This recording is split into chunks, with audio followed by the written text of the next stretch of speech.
I live in Nahakatia, Dibrugarh. I read in class 5 at St. Xavier's School. Today I will discuss a stick puppet story. Then let's start. My name is Coronavirus. I am very powerful. I come from China to rule all over the world. Nobody can mess with me.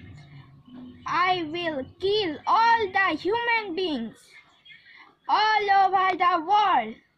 I will only the king is in the world. No one can defeat me. Ha ha ha ha. Wait. I am here to defeat you. Tell me presence in the world. You cannot win.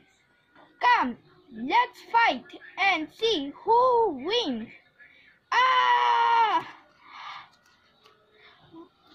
What are you sprinkling me over me? It's making me weak. I am become weak. Okay. I am leaving.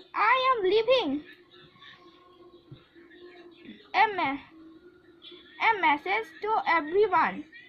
Stay at home. Stay safe. Drink warm water. Use masks and sanitizer when you go out. And maintain social distance. Thank you.